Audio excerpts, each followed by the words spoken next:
Updating, ito yung Honda Civic FD natin mga sir na ginawa noong nakarang araw.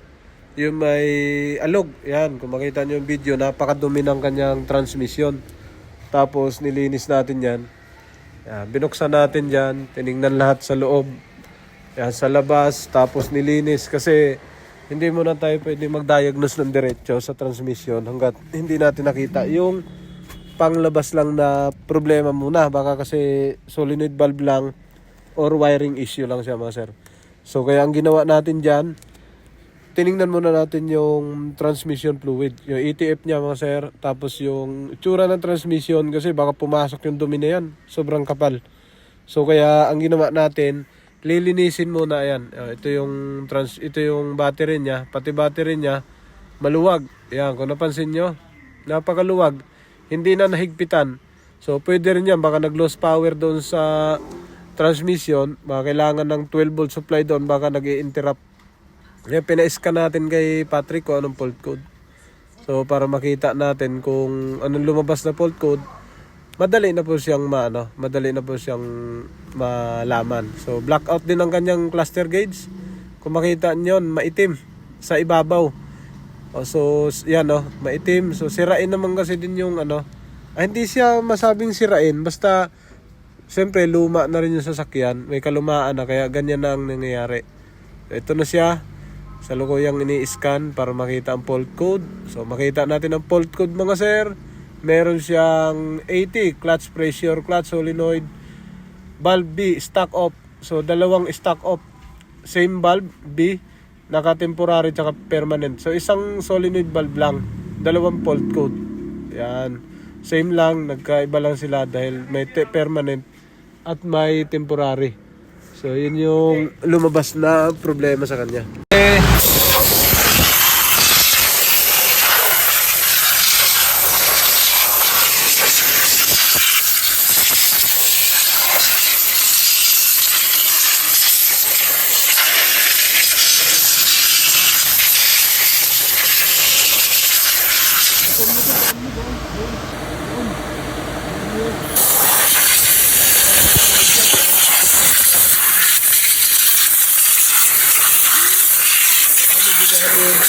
Doon tayo ng taga, Oo.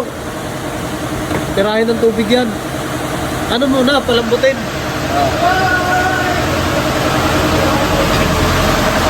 Naman din mo?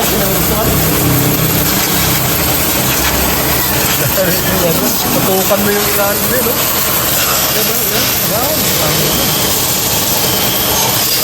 Ito. Wala mo. Kasi titira tayo dyan. Baka kasi pumasok na sa transmission magagalang-galang tayo. Okay, linis na. Linis na. Okay. Patay. Yun. Tanggal bago natin tirahin yan. Okay. Test drive pa rin kami, pero may tama ang transmission ni sir. Humihiyaw. Dito sa nakita ko, sobra-sobra. Ayun kusang humihiyaw. Oo. Kusang nahiyaw. Tsaka ang reading dito sobrang hindi. Ang reading niya rito pasok naman sa drive. Yan yung mga problema ng transmission. Yan. Mechanical na ang sira niyan. Durog na yan sa loob. Kaya wala na yan. Durog na durog. Sir, binababa na yung transmission mo. Honda Civic FD. Binababa na yung transmission mo, humihiyaw. Wala kang isipin ako. Kaya na ang transmission. Ito yung nag-i-slide. Sige. Ito yung nag-i-slide na sobrang sunog. Ito. Dito yan. Transmission ng FD.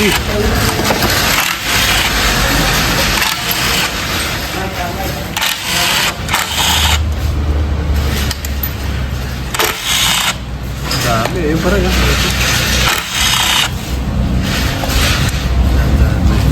Cornelio, dapat na yan. Yung solenoid valve, dito dumaan. Yan. Solenoid valve. Tapos ito sa ibabaw. Tapos ito solenoid valve din. Tigi sa isa. Papunta na to sa... Oh, durog na talaga. Oh. Papunta na sa ibabaw. Yan. Saksakan. Shifting. Shifting valve. Papunta sa ibabaw. Yan. Saksakan. Ito yung naman. Yung solenoid valve na dalawa. Ayan. Scotch screw. Yun. Yan.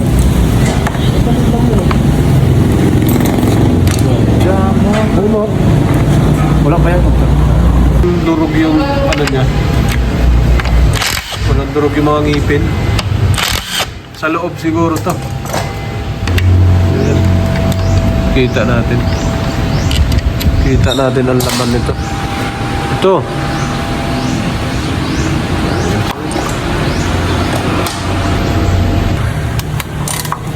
Tanggalin mo itong juice dito, Ray. Para mabunot mo to. Ito. May juice dito. Tanggalin mo. Ito.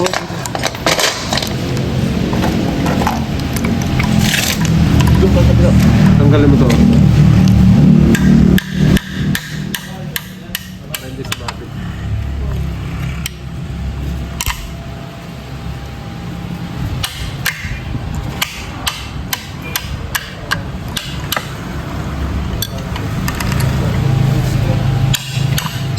Tigas.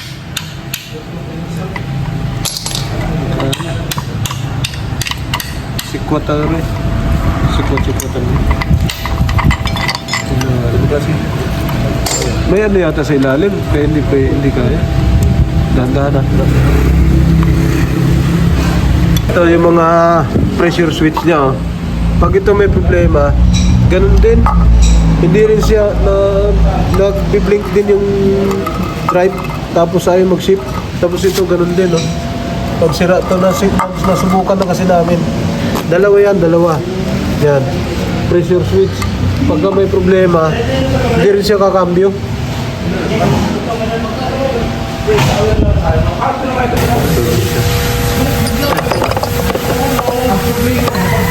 Filter sa loob.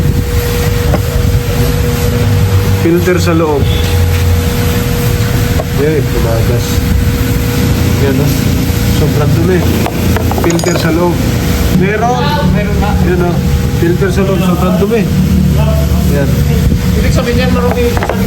Isang dumi. Isang dahilan yan. Hindi na kakaibo. Ito. Sunog na sunog. Sunog na sunog. Isang mo ba konti? Ilahin mo kami. Pwede na yan, Lord. Ito. Yan lang, ano? Tulog. Ito, may gas-gas. Yan. Ito yung mga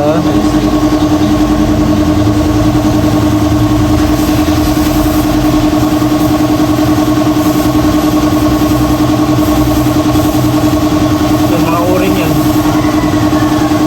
Mga seal yan. nasa loob na ito. Ito yung mga klase sa loob. Oo, nasa loob. Pero wala naman durog sa loob. Durog. Nandito yun sa loob, sa loob ng mga to. Pag tinanggal. No? Ito, ano na lang ito? Isa-isa lang. Okay. Okay na. May clutches.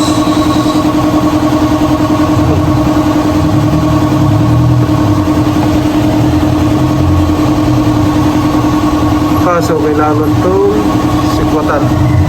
No? Sige, balik mo na yan. Ito yung transmission niya. Masyado. Ito yung mga matitindi. Wala naman. Tutok na.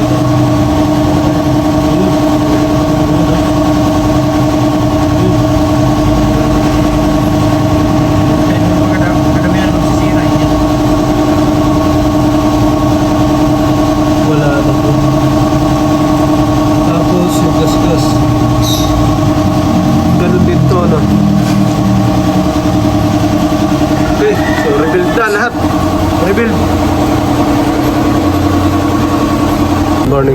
works. Ito, natapos na yung FD na to. So, FD na yung humihiyaw. Test drive natin siya ngayon. On na susi. On, start. Tapos lang niyang gawin. Sa taas hindi pa nagawa yung gauge. Gagawin pa natin yan. On natin aircon. Test drive natin ito mga sir. Reverse muna.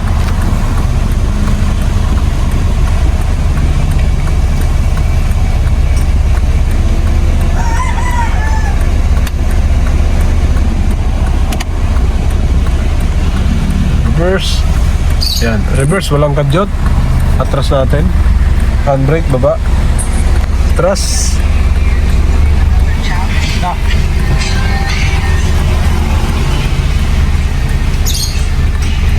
Reverse. So naka-reverse siya mga sir. Smooth na smooth. Smooth na smooth. May check engine, hindi pa namin may scan. Scan pa to mamaya. Terus na pindot na drive. Revolusyon. Pasok agad ang cambio 20. Wala nang hiyaw mga sir. Pasok ng cambio. Bilis na takbo. Pasok. Wala na, smooth na. Smooth na mga sir. Wala nang kahiyaw-hiyaw.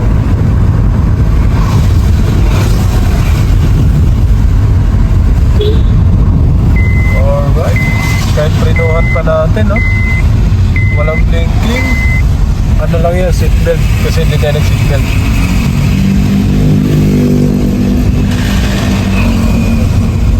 Smooth na. Naka-minor.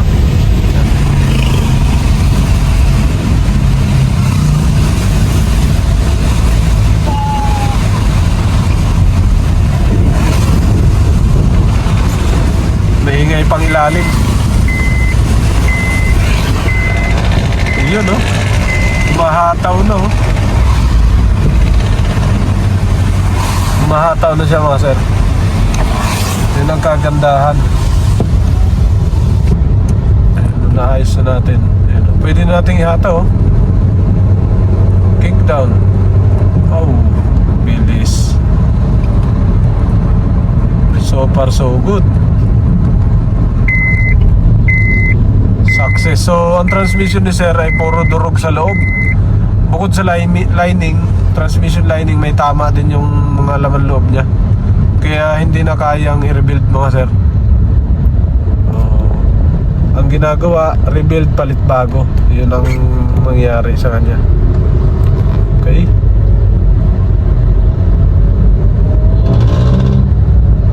Yun, shifting ka agad. Ramdam mo na yung shift niya. Dati nag-neutral siya Ayun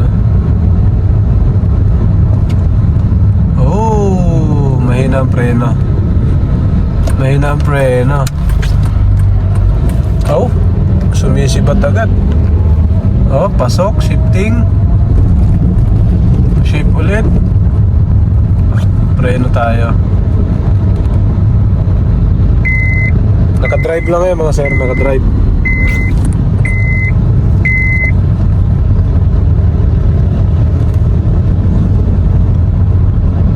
Dati, nung pinatakbo namin to, hindi kayang i-overtake. Ngayon, overtake tayo sa tricycle.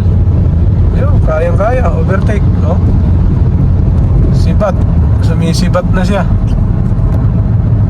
So, mga common issue to ng Honda Civic FD. May mga problema nito na nagkakaproblema sa wiring harness, solenoid valve. Kailangan lang talaga ma-double check kasi may mga pagkatapos gawin ng transmission na rebuild na, ganun pa rin ang sira. Nandun pa rin, may kalantog pa rin. Tapos pag ni-reverse mo, alog. Pag ni-drive mo, alog. Tapos pag pinatakbo, may mararamdaman ka pa rin may mga shifting, pero may kadyot pa rin. Kaya tingnan maigi pagka nag-rebuild. Kasi hindi pare-parehas na diretsong transmission agad ang sira. Right? Yung mga titingnan pagka nag-rebuild ng transmission. So sa amin kasi tulong-tulong pagka gumawa ng transmission.